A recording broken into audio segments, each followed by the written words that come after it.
वसूल फ्लाई साहब, सर आप जो है थोड़ा सा अपना इंट्रोडक्शन दे दीजिए, क्योंकि कई साथियों को करना होता है कि थोड़ा सा आप इंट्रोडक्शन देने के बाद ही आप शुरू करें। तो मैं बता देता हूँ, मौलाना मसूद रफलाई साहब हिंदुस्तान में जात-पात मुसलमान के लेखक हैं, ये तो आपको लगातार मैं बता ही रहा हूँ। इसके अलावा ये प्रोफेसर हैं ख्वाजा मोइनुद्दीन चिश्ती यूनिवर्सिटी लखनऊ के। और सर आप अपने बारे में थोड़ा सा बता दीजिए दर्शकों को। जी, देखिए मेरी तालीम जो है मऊ के मदरसा फैज़याम और दारुल से हुई। उसके बाद जो है जामिअतुल फलाह आज़मगढ़ से हुई। फिर मैंने अलीगढ़ मुस्लिम यूनिवर्सिटी से बीए और बीएड किया है। जेएनयू से मैंने एमए किया है और दिल्ली यूनिवर्सिटी से मैंने एमफिल पीएचडी किया है।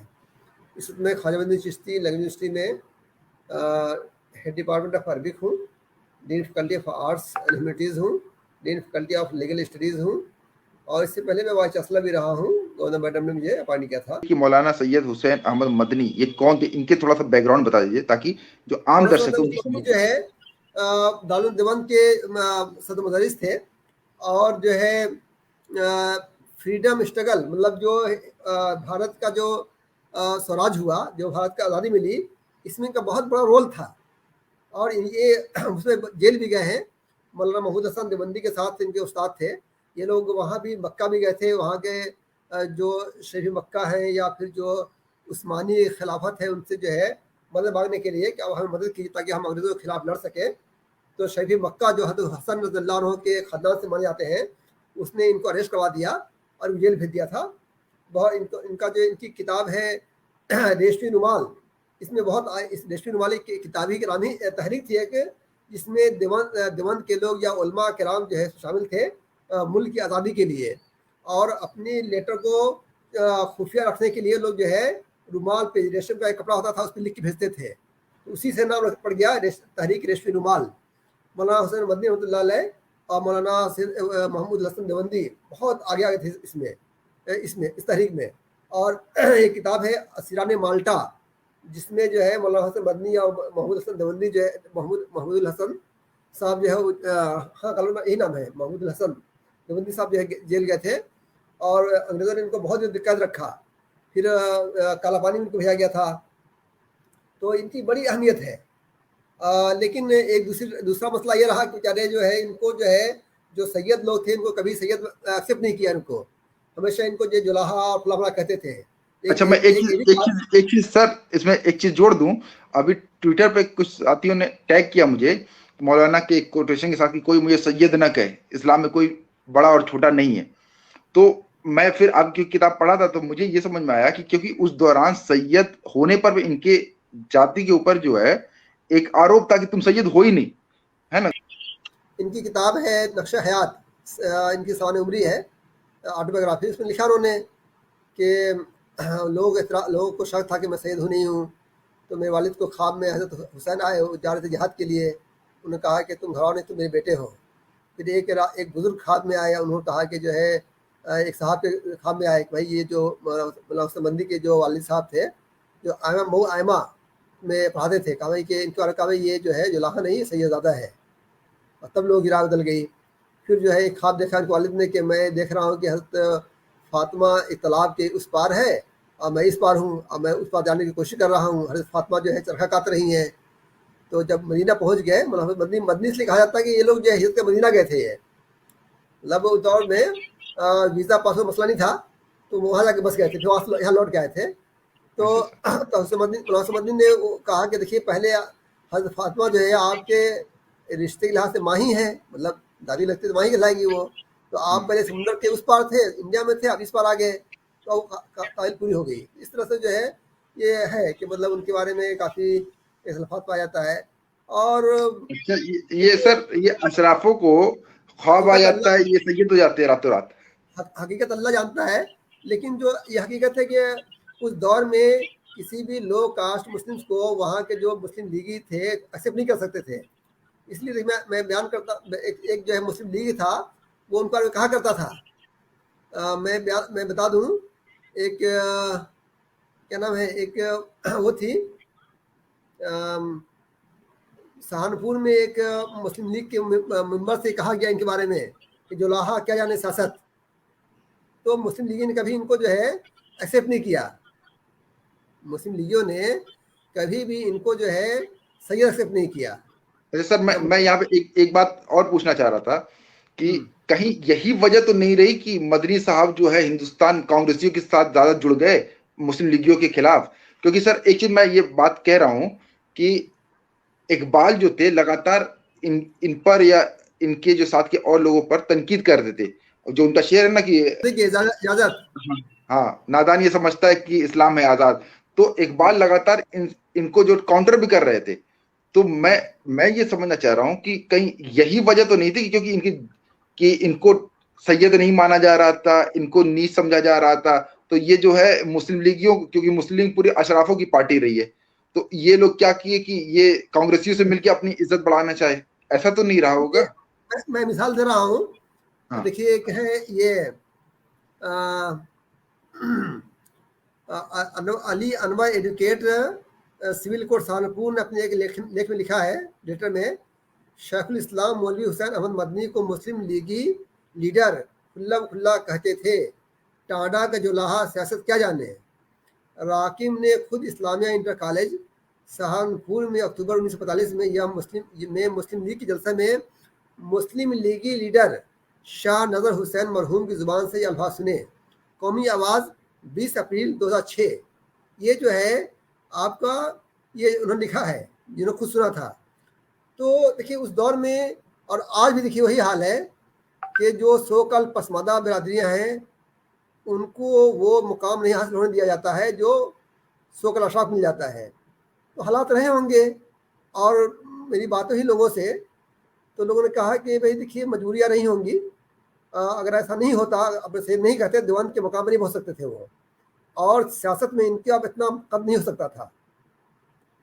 तो और फैक्ट है, आज भी देख जी, लीजिए जो मैं जो सर आपसे जो सहमत हो जो, रहा हूँ। जो मुस्लिम लीगी थे पाकिस्तान बनाने के बाद यहाँ रह गए, वो कांग्रेस में घुस गए, बड़े बड़े हाँ। मुकाम पा गए। और जी जी जो जी। बेचारे जो पसमानदा बिरादरियाँ थी जो मुस्लिम लीग के अपोज में थी, भारत के डिवीजन के खिलाफ थी, वो उनका कहीं मुकाम नहीं रहा। हम्म। अच्छा, ये फैक्ट मैं है। यही सब, जी मैं यही समझना चाह रहा हूँ। मुझे यही लग रहा है जैसे आपकी किताब पढ़ के आपसे बात करके कि मदनी साहब को मुस्लिम लीग ही जो है टांडा का जोल्हा इस तरीके से तनकीद करते थे, तो मुस्लिम लीग में इनकी जगह थी भी नहीं। तो इनको अगर आगे बढ़ना था कहीं तो वो कांग्रेस में ही आगे बढ़ सकते थे। देखिए मुस्लिम लीग तो अशराफों की पार्टी थी जी जी। भाई। इन भारत देखिए एक पूरा एक कंसेप्ट समझ लीजिए कि भारत का डिवीजन जो है मजहब के नाम पर नहीं हुआ है। जाति की जो बुनियाद। हिस्टोरियन है, जो सोशोलॉजिस्ट हैं, जो एनालिस्ट हैं, वो देख सकते हैं कि भारत का डिवीजन जो है कास्ट बेस पे हुआ है। सर सैयद जो पहला शख्स है जिसने जो है कास्ट बेस पे जो 2:3 की बात किया 1886 के अंदर। उसके बाद जो मुस्लिम लीग 6 पैदा होती है, फिर जो है हिंदू महासभा पैदा होता है, फिर जो है आपको जो है क्या नाम उनका है जो आरएसएस के जो माने जाते हैं, एक सावरकर। सावरकर, उनके बाद बात आती है। लेकिन सैयद पहले शख्स हैं इन्होंने 2:3 की बात किया है। बाद में सबने सपोर्ट किया है। जो है आपके जो हिंदू महासभा के लीडर थे उन्होंने सपोर्ट किया इसको, लिखा भी उन्होंने, खुद प्रपोजल दिया कि यहाँ को बांट दिया जाए, उनको ये मुल्क उनको दे दिया जाए, तो पूरा है। तो बेसिकली जो है मुल्क इसका जो डिवीजन जो है पाकिस्तान डिवीजन का, बेसिकली ये कास्ट बेस्ड है। तो इसलिए बेचारे जो दलित थे पाकिस्तान में, उनको आने नहीं दिया इंडिया में, तुम चले तो काम कौन करेगा हमारा। जी और जी जो जी इंडिया से जो कुछ पसमानदा गए भी वहाँ जाके सैयद और शेख खान बन गए, या ये भी बन गए। बहुत बहुत नाम मौजूद है वहाँ पे। कहा अच्छा। जाता है कि वहाँ पे एक कर्नल हुआ करते थे, जो उनकी माँ जो है यहाँ की जो है वो थी, क्या नाम है, दलित थी दादी उनकी, वहाँ जाके जो है वो बेग बन गए। ये आजमगढ़ के थे, कहा जाता है ये। अच्छा सर, हम आगे अब चलते हैं कि आप बता रहे थे कि मौलाना सैयद हुसैन अहमद मदनी, उन्होंने जातिवाद की बात कैसे की, जातिवाद का समर्थन कैसे किया? इन्होंने जात पात के खिलाफ भी बहुत लिखा है। मौलाना ने अपने जो जवेतुल्लाह हिंद के अपने जो इजलास हुई उसमें उन्होंने बहुत इसको तनकीद किया। इस्लाम में जात पात नहीं है। उनकी किताब जो है नक्शा हयात, जो कि जो सेल्फ ऑटोबायोग्राफी उनकी है, उसमें उन्होंने जात पात की मुखालफत किया है। लेकिन मुखालफत करते करते कभी कभी उन्होंने जात पात को उन्होंने जो है सपोर्ट भी कर दिया है। जैसे कि ये लिखते हैं, देखिए इनके जो बात हुई थी, ये लिखते हैं वो, सॉरी मैं बात काट के करूँ। अभी जो है बात चल रही थी कास्ट पे, तो एक किताब है बरबरा मेटकाफ की, revival Islamic revival in British India Deoband, ठीक है। इसमें भी उन्होंने भी बात कही है कि जो है मतलब उनके वालिद साहब के बारे में जो है खास जिक्र किया है कि कैसे वो कास्ट चेंज हुआ उनका। चलिए तो दूसरी बात है, चलिए वो मतलब नहीं है। जी ये मसला है कि उनकी जो कास्ट को अपोज करते करते उन्होंने कई जगहों पे कास्ट को सपोर्ट भी कर दिया है। ये जो लिखते हैं नक्शा हयात में, नस्ल फख्र की मजम्मत करते हुए लिखते हैं, इन्हीं वजूह से मुझको बहुत बुरा लगता, डर लगता है, आशा महसूस होती है कि मौजूदा अमाल अखलाक और इस कम मायगी पर सैयद या फिर ज़्यादा अपने कहूँ या लिखूँ और अपने नस्ब पर फख्र करूँ, मगर इसमें भी चूँकि शक नहीं कि गैर अख्तारी इसमें शक नहीं कि अल्लाह की गैर अख्तारी नेमतों में से एक अभी एक बहुत बड़ी नेमत है, मतलब शराफत नसब होना भी एक बड़ी नेमत है। यानी जैसे कि इंसान का पैदा होना, तमाम आज़ा का सही सालिम होना, खूबसूरती और आज़ा का तनासुब, ज़कावत और हाफिज़ा वगैरह अल्लाह ताला की इन नेमतों में से है जिन्हें बंदा के इख्तियार और इरादा को कोई दखल नहीं है, और उन पर बंदा को हमेशा शुक्रगुजार रहना चाहिए। तहद्दुस बिन नेमत का जिक्र करना और दिल में सोचना और अल्लाह ताला की शुक्रगुजारी से खुश करना चाहिए। इस तरह यह शराफत नसीब भी एक गैर इख्तियारी नेमत और अतीक खुदाबंदी है।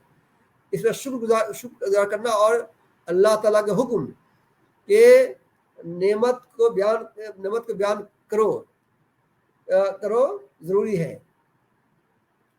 फिर आगे लिखते हैं, इन्होंने समर्थन किया था निहातुल अरब फी गियातुन नसब, इस किताब का समर्थन किया था इन्होंने। उसका समर्थन नहीं किया उन्होंने लिखा कि जो है जो वहाँ में एक कमेटी बनी थी कि इस किताब के बारे में जो एक लेटर इशू आता कि इस पर कोई गलत बात नहीं है, उस पर उनका साइन था, लेकिन उसमें नाम नहीं किया, साइन लिखा कि मोहतमिन साहबान। तो अगर वो उस ज़माने मोहतमिन रहे होंगे तो ये रहे होंगे, कि वो क्लियर कट नहीं है कि यही थे मोहतमिन या कौन था, लेकिन ये शायद गालिबान यही मोहतमिन यही थे उस ज़माने में।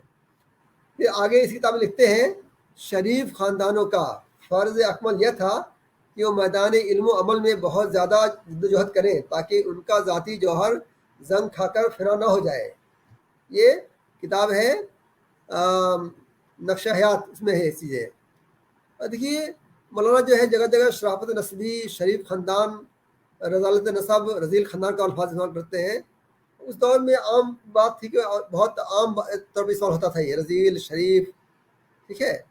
मौलाना एक जगह और लिखते हैं, मौलाना अहमद खान साहब को जो है मुनाजरा करने की बात करते हुए लिखते हैं उनको, घर बैठ कर तो जुलाहे की लौंडियाँ भी शहनशाह को गाली दे देती हैं, ज़रा मैदान में निकलिए, शेरों के सामने तो आइए। इनकी किताब है अश-शहाबुल साक़िब अलल मुस्तस्दिक़ अल काज़िब। मतलब ये अभी आपने जो पढ़ा है कि घर बैठकर तो जुलाहे की लौंडिया भी सम्राट को गाली दे देती हैं, ये बात किस कॉन्टेक्स्ट में कही गई है और किसने कही? मौलाना हसन मदनी लिखी है, ये मौलाना अहमद खां बरेलवी को मुनाजरा करने के लिए चैलेंज कर रहे थे, आइए मुनाजरा कर लीजिए, तो उसी दिन में बात कही इन्होंने। तो इसमें तो साफ साफ उन्होंने जो है जुलाहा को उन्होंने जो है चुटकुले सुना दिया उन्होंने, जुलाहा को उन्होंने मतलब बुज़दिल करा दे दिया कि घर बैठ के जुलाहे की लौंडी भी जो है बादशाह गाली दे लेती है। अच्छा, ये जो जमतुल उलमाए हिंद है, इन्होंने ही फाउंडर किया था ना इसको, इन्होंने बनाया था ना?